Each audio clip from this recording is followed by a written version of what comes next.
नमस्कार दोस्तों। क्या आपको पता है कि हमारी धरती पे कुछ ऐसे देश हैं जहां पे 6 महीने तक दिन और 6 महीने तक रातें होती हैं। नॉर्मली आप लोगों ने देखा होगा कि हमारी धरती पे 12 घंटे का दिन और 12 घंटे की रातें होती हैं, लेकिन दुनिया के कुछ ऐसे देश हैं जहां पे 2 महीने 3 महीने या कभी कभी 6 महीने तक रात रहती है और कभी कभी इसका उल्टा होता है कि 2 महीने 3 महीने और 6 महीने तक दिन होता है। तो दोस्तों नॉर्मली भारत में या जो भारत के आसपास के देश है वहां पे कैसा होता है कि जब ठंड का मौसम आता है तो दिन होते हैं वो छोटे हो जाते हैं, मतलब कि रात जल्दी होनी शुरू हो जाती है। वहीं दूसरी तरफ गर्मी के मौसम में क्या होता है कि जो दिन होता है वो बड़े हो जाते हैं और रातें छोटी हो जाती हैं। लेकिन धरती पे कुछ ऐसे देश हैं वहां पे लिटरली ऐसा होता है कि रात के 11 बजे 10 बजे और 12 बजे भी आपको सूरज दिखाई देगा और चारों तरफ उजाला होगा। और वहीं 6 महीने बाद इसका उल्टा फिर होने लग जाएगा कि आपको दिन में जैसे दिन के 11 बजे और 12 बजे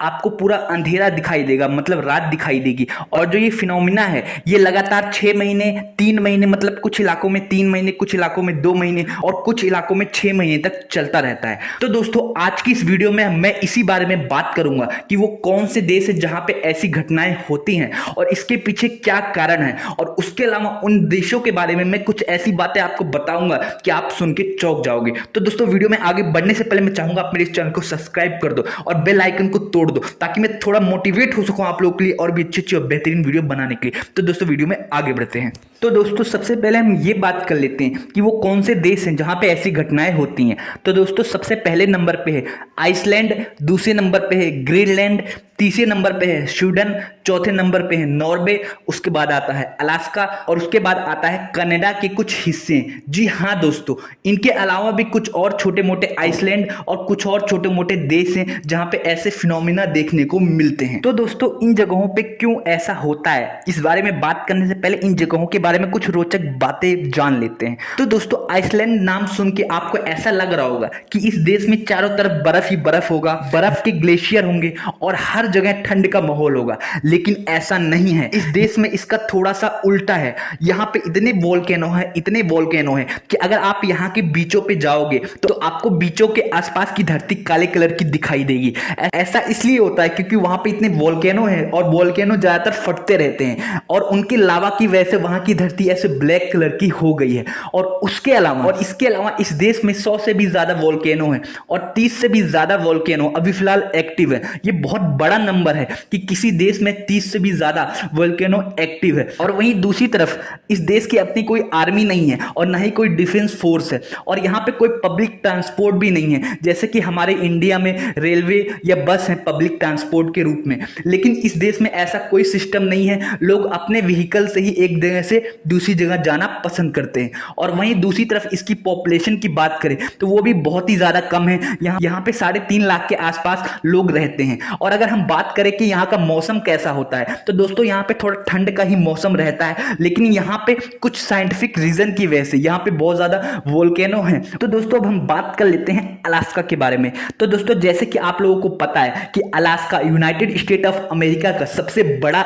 स्टेट है, लेकिन आपको एक बात जान के बड़ा आश्चर्य होगा कि पहले ये अमेरिका का हिस्सा नहीं था, पहले ये रूस का हिस्सा था। लेकिन उसके बाद 30 मार्च 1867 में रूस ने अमेरिका को इसको बेच दिया। जी हाँ दोस्तों, अमेरिका ने इसको रूस से खरीदा है और आपको ये सुन के बहुत ज्यादा हैरानी होगी कि इसको सिर्फ 45 करोड़ में खरीदा गया है। आप समझ सकते हैं कि इतने कम प्राइस में। तो दोस्तों अब आप लोग ये सोच रहे होंगे कि इसके पीछे क्या रीजन है जिसकी वजह से रूस ने या रशिया ने इसको अमेरिका को बेच दिया। आपके मन में ये भी बात आ रही होगी शायद ये इलाका बहुत ज्यादा बंजर होगा या ये इलाका इतना ज्यादा अच्छा नहीं होगा जिसकी वजह से रशिया ने इसको बेच दिया।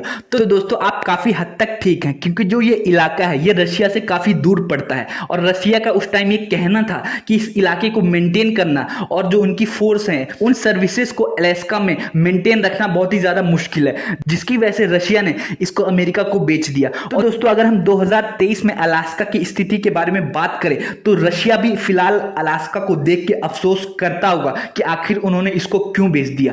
तो दोस्तों क्या आपको पता है कि रशिया द्वारा अलास्का को बेचे जाने के बाद अलास्का में बहुत सारे सोने के भंडार मिले, उसके अलावा यहाँ पे बहुत सारे पेट्रोलियम और तेल के भी भंडार मिले, जिसके बाद यहाँ की जीडीपी काफी बढ़ गई और यहाँ पे जो लोग रहते हैं वो भी काफी अमीर हैं। यहाँ के लोगों के पास बहुत ज्यादा पैसा है और बहुत ही कम आपको यहाँ पे गरीब लोग मिलेंगे। आज के टाइम में अगर हम बात करें तो रशिया को काफी ज्यादा अफसोस होता होगा इसको इसने अमेरिका को क्यों बेचा।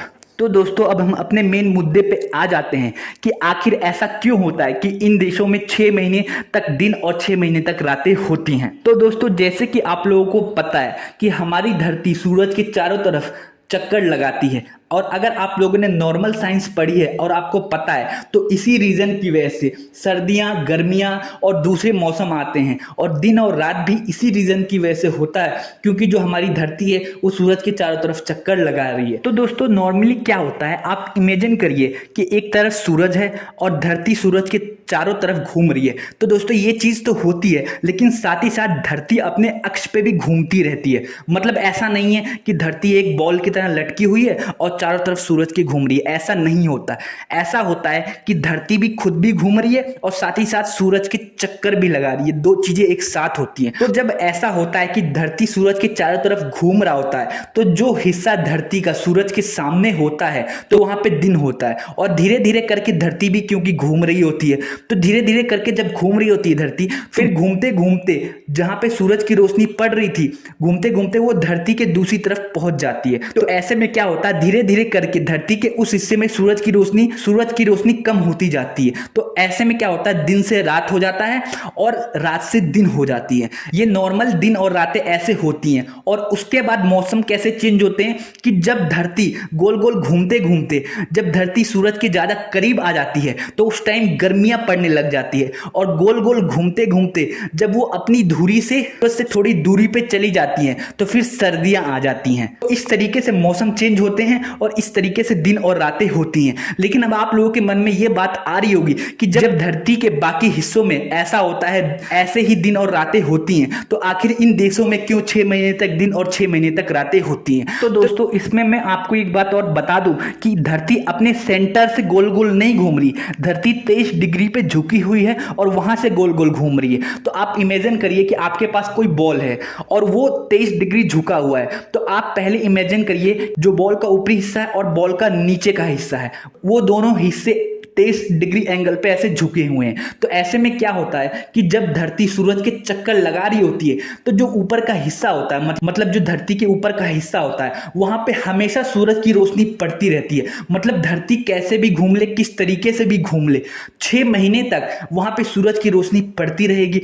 और जो धरती के नीचे का हिस्सा है, आप इमेजिन करिए बॉल के बारे में कि बॉल के जो नीचे का हिस्सा है वो भी 23 डिग्री तक इस तरीके से झुका हुआ है कि वहां पे 6 महीने तक सूरज की रोशनी नहीं आएगी। फिर धीरे धीरे करके जब वो चक्कर कंप्लीट होने वाला रहेगा तो जो नीचे का हिस्सा है वो धरती के ऊपर आ जाता है, और जो धरती के ऊपर का हिस्सा है वो धीरे धीरे करके नीचे चला आता है। तो जो ये प्रक्रिया है ये उल्टी हो जाती है। मतलब जहां पे 6 महीने तक रातें हुई थी वहां पे दिन हो जाता है, और जहां पे 6 महीने तक दिन हुआ था वहां पे रातें हो जाती हैं। तो दोस्तों जो ये प्रक्रिया है वो ऐसा नहीं होता कि एक साथ 6 महीने तक दिन या एक साथ 6 महीने तक रातें होती हैं। जो कुछ हिस्से हैं वहां पे 3 महीने तक भी दिन हो सकता है और कुछ हिस्सों में 6 महीने तक भी दिन हो सकता है। तो दोस्तों उम्मीद करता हूं आपको ये सारी चीज समझ आ गई है। अगर इससे रिलेटेड आपके मन में कोई क्वेश्चन तो आप नीचे कमेंट कर दो, और जाने से पहले मैं चाहूंगा आप मेरे इस चैनल को सब्सक्राइब कर दो ताकि मैं थोड़ा मोटिवेट हो सकूं आप लोगों के लिए और भी अच्छी अच्छी और बेहतरीन वीडियो बनाने के लिए। वीडियो देखने के लिए आपका बहुत बहुत शुक्रिया।